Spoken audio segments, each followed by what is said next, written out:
Bonjour à toutes et bonjour à tous. Aujourd'hui, nous sommes en compagnie de Sébastien Van Belleghem, qui est candidat recteur pour l'Université catholique de Louvain. Bonjour Sébastien. Bonjour. Alors, nous arrivons au bout de cette campagne électorale. Comment vous sentez-vous et qu'est-ce que vous en retenez en fait? Alors cette campagne électorale, c'était des semaines extrêmement intenses et absolument extraordinaires de rencontres et d'échanges avec la communauté universitaire. Et elle m'a permis de mesurer à quel point l'attente est très forte de cette communauté pour la fonction de recteur ou pour le choix de son prochain recteur. Et ça m'a donné beaucoup d'encouragement, je dois dire, et beaucoup d'énergie dans l'engagement que je porte et dans le projet que j'ai imaginé et que j'ai co-construit au fil de mes échanges avec la communauté. Et cet engouement je pense, se traduit aussi dans la grande attente en fait, que représente l'investissement que nous pouvons faire dans les personnes, dans l'institution. Et c'est aussi la raison pour laquelle, au sein de mon projet, j'ai proposé un plan d'investissement assez ambitieux pour remettre les personnes au cœur de l'université. D'ailleurs, parlons de ce plan d'investissement, parce qu'il a vraiment suscité des questions et d'intérêt au sein de notre communauté. Est-ce que vous pouvez nous en dire plus et plus précisément, qu'est-ce que ce plan d'investissement va financer? Oui, tout à fait. Donc, mon projet central est de remettre les personnes au cœur du projet de l'Université catholique de Louvain. Et pour cela, j'ai élaboré un ensemble de mesures, un ensemble d'objectifs que j'ai chiffrés, parce que je souhaite être tout à fait transparent avec la communauté. Donc j'ai chiffré l'investissement nécessaire pour pouvoir le faire, et je l'ai chiffré à 8,4 millions d'euros, 8,4 millions d'euros par an. C'est à peu près 3% du budget ordinaire. Ces moyens sont là, ils sont disponibles, sans rien prendre à personne. Alors d'où viennent-ils? Essentiellement, ils viennent du refinancement de la communauté française, qui n'a pas été utilisé à plein par l'université, et je trouve ça extrêmement paradoxal. Et donc ma proposition dans ce plan d'investissement est de nous concentrer sur 3 objectifs. Le premier, c'est le mieux-être au travail et la valorisation de toutes les carrières, pour tous les corps. Le deuxième, c'est d'amener les étudiants et les étudiantes dans un processus de réussite, mais à des délais d'études et à des coûts contrôlés. Le troisième, ce sont les objectifs du développement durable, et en particulier la transition énergétique et l'égalité entre les femmes et les hommes à l'université. En réalité, ce plan d'investissement est absolument nécessaire, et je dirais même que ne rien faire n'est pas responsable du tout. Puisque ces moyens sont là, il faut les utiliser pour renforcer nos missions académiques et les objectifs que je viens d'indiquer. D'accord. Et en tant que recteur, vous pouvez tout seul prendre cette décision d'appliquer un tel plan d'investissement? Alors, bien entendu, un recteur ne prend pas les décisions tout seul. Nous avons une série d'instances, un ensemble de conseils, un conseil d'entreprise, des délégations syndicales, des représentations de corps, un conseil académique, un conseil d'administration. Mais je pense que le rôle du recteur, c'est de montrer le chemin. Et le rôle du recteur, c'est de porter le projet académique au sein de ces instances. Si lui ne le fait pas, qui va le faire? Et c'est effectivement sa responsabilité de chercher les effets multiplicateurs à travers de bons investissements que l'on peut faire au sein de la communauté pour que notre université soit plus solide et plus durable sur le long terme.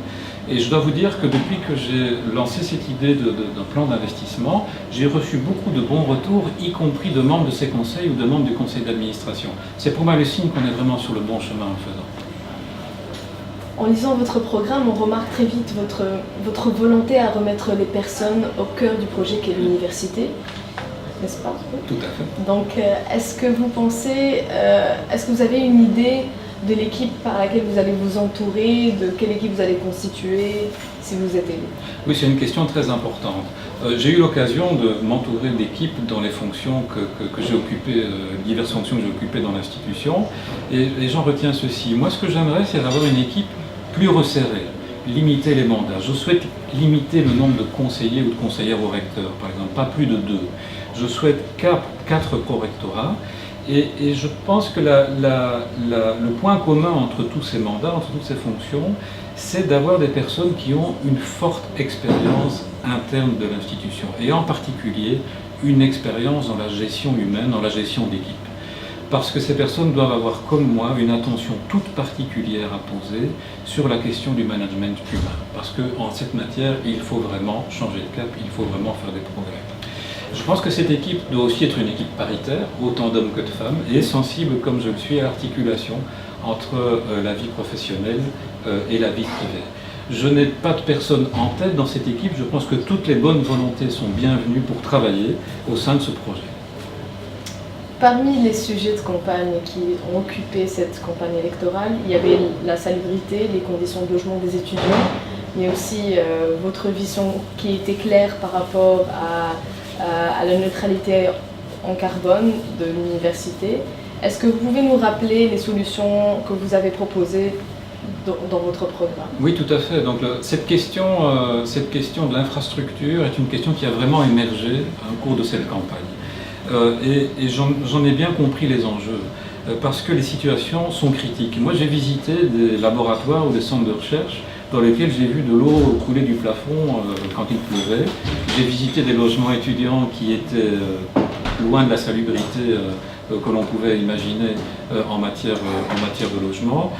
J'ai rencontré des personnes qui m'ont exprimé des problèmes d'espace, des espaces pour étudier, des espaces pour chercher, des chercheurs qui sont très très à l'étroit aussi.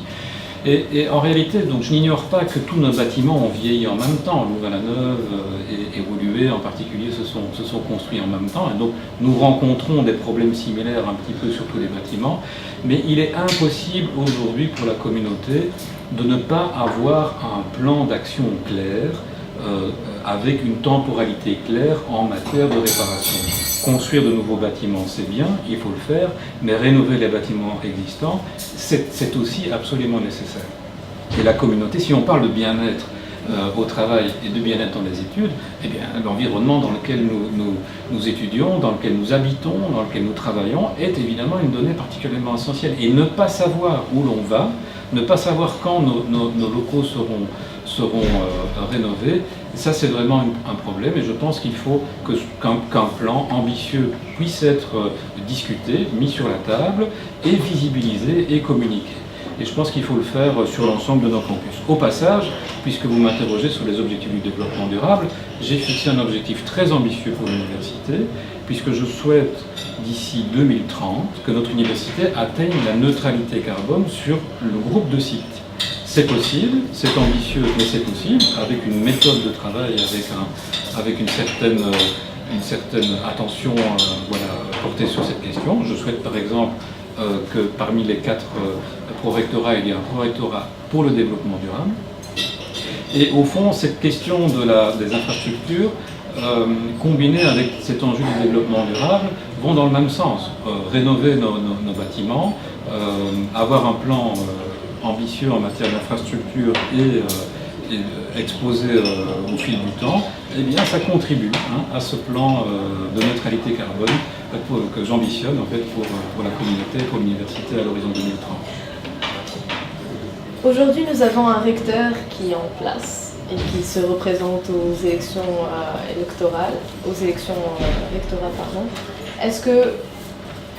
Pourquoi changer et pourquoi maintenant? Et pourquoi pas, puisqu'on a une élection.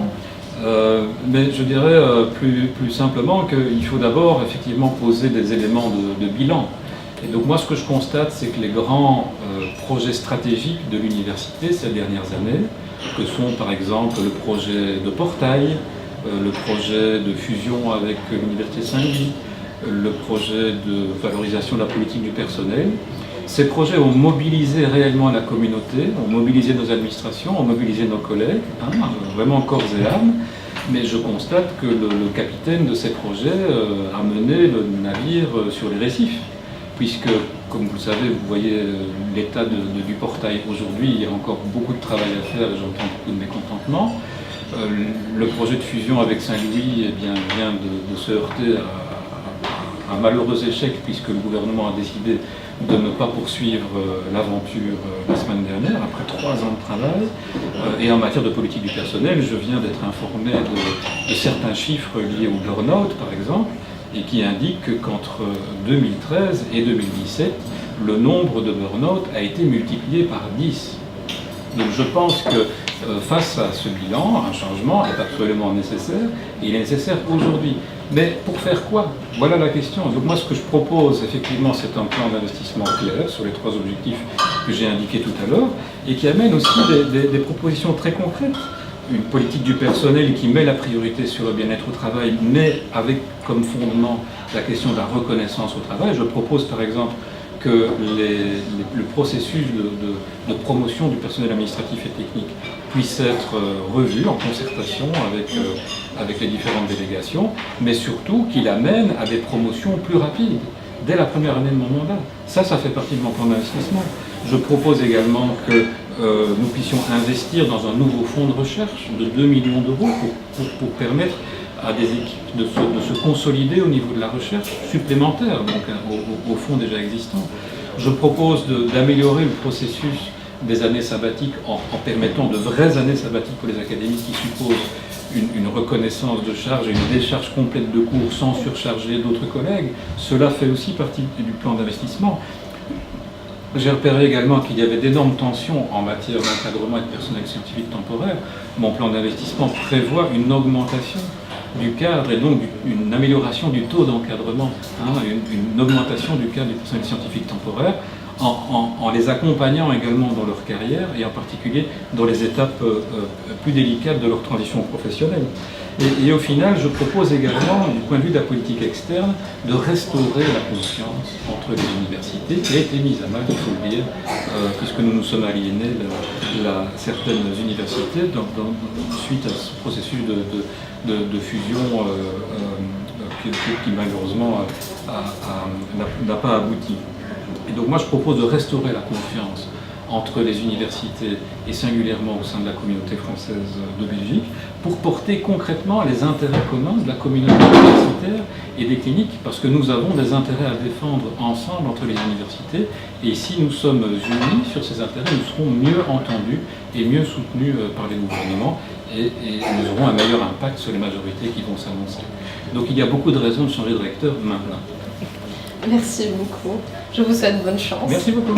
Et n'oubliez pas de voter la semaine prochaine du 23 au 25 avril. Et au revoir.